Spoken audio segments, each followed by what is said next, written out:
Viva Voz, com Vera Magalhães.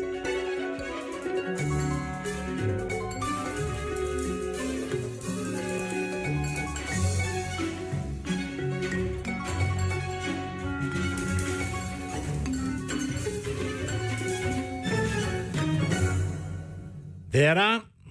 Oi, Sardenberg, boa tarde para você, para Cássia, para todos os nossos ouvintes, espectadores, uma ótima sexta. Para todos nós, Vera, boa tarde. Informando que a Vera já está na tela junto conosco aqui. Só falta o Apolo.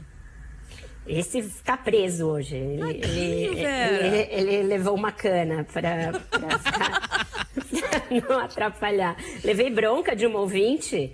Ela falou que é uma falta de respeito e que não dava para entender nada que eu estava falando e tal. Então hoje eu pus ele lá preventivamente. Mas vários ouvintes adoraram o Apolo, viu? Só para registrar.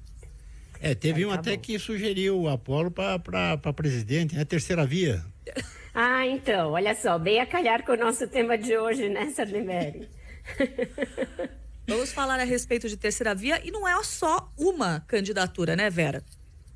Pois é, as pessoas ficam indignadas, as pessoas a começar pelo Lula e pelo Bolsonaro, quando se fala em alternativas a essa polarização que aparece nas pesquisas. Os dois são os mais bem posicionados no primeiro turno e fazem o segundo turno com a projeção mais quente ali.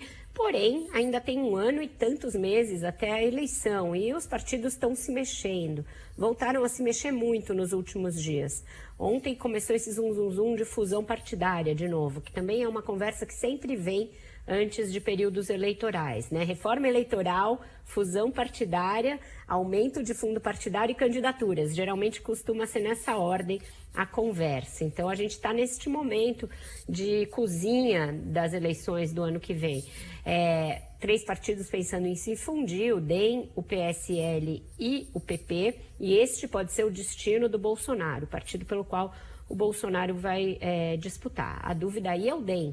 O DEM ainda não está convencido a embarcar de vez na canoa do presidente. Porém, a possibilidade de ter um partido com uma sólida carteira aí de recursos seduz uma parte do partido. E aí tem o resto do centro discutindo. Quem fez a jogada, por enquanto, mais ousada, né, nessa busca aí de uma terceira via foi o Gilberto Kassab. Ele filiou um monte de gente importante e está para filiar o presidente do Senado, Rodrigo Pacheco. Com isso, ele já sai com um pré-candidato para essa conversa de terceira via. Se vai ser candidato lá na frente, a gente ainda depende de uma série de circunstâncias. O que vai acontecer com o PSDB, o que vai acontecer com o Moro, se ele vai evoluir para uma candidatura ou não. Mas o fato é que o Kassab fica com um candidato na manga. E qual é a jogada aqui, Sardenberg e Cássia? É um bastidor importante para o nosso ouvinte entender. O Gilberto Kassab está hoje muito próximo do ex-presidente Lula.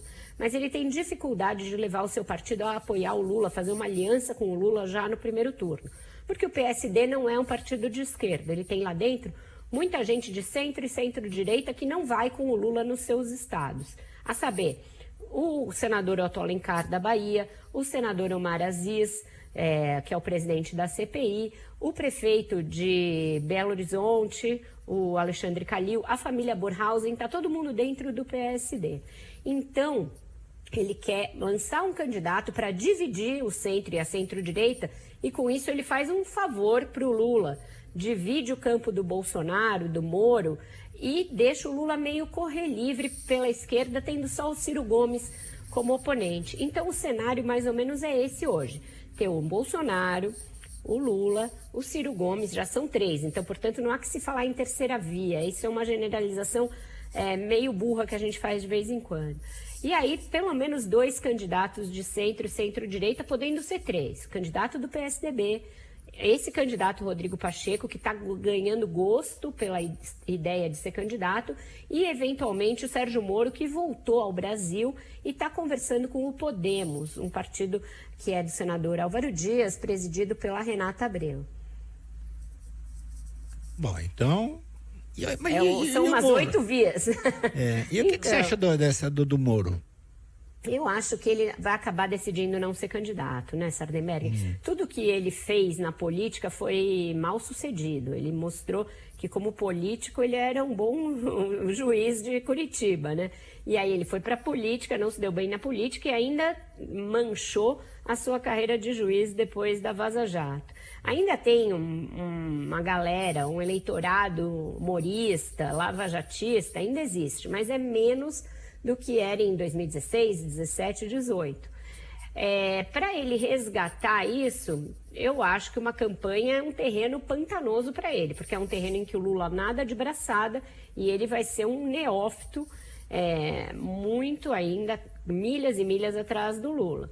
Se ele fizer isso, a gente vê aí um problema para o Bolsonaro, ele divide ainda mais o eleitorado do Bolsonaro. E acho que ele pensa nisso nessa hora. E pensa também em fazer esse debate com o Lula, não deixar que passe para a história só a versão de que ele errou, de que ele foi parcial, de que ele perseguiu o Lula e que o Lula era um inocente. Ele quer fazer esse debate. Mas não é algo fácil para ele, é bastante controverso. Mas por outro lado, o fato de a corrupção estar voltando, o relaxamento ao combate à corrupção, isso de certo modo ajuda ele, né? Ajuda, tem isso de um lado, mas tem também um sentimento de outro lado de que a Lava Jato, de alguma maneira, contribuiu para a demonização da política, contribuiu para o surgimento do Bolsonaro. Então tem uma parcela, principalmente da esquerda, uma parcela progressista da sociedade brasileira que culpa, de certa maneira, a Lava Jato e quem apoiou a Lava Jato pelo estado de coisas que desagou no Bolsonaro.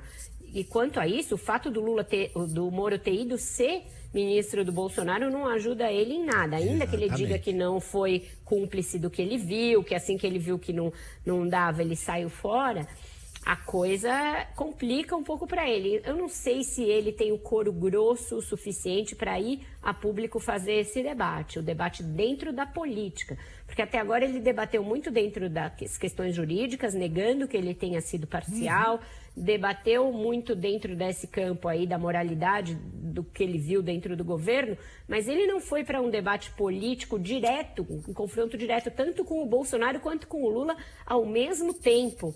Será que ele tem o couro grosso suficiente para isso? Seria algo histórico, ver esses três personagens na tribuna discutindo o Brasil, no qual os três têm grande responsabilidade no momento atual. Mas eu não acho que ele ainda tenha tomado essa decisão, mas o fato a notícia ele voltou a conversar. E voltou a conversar, inclusive, com os outros pré-candidatos. Aquele grupo deles que estava meio morto, o grupo que tem o Mandetta, os tucanos e tal, o Moro voltou a dar as caras por ali, depois da sua temporada de exílio nos Estados Unidos. Tá falado. E o Apolo se comportou, né? Se comportou.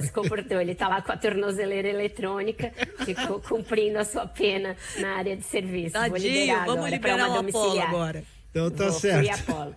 Tchau, gente. Até segunda. Tchau, Vera. Obrigado, Vera. Até a semana.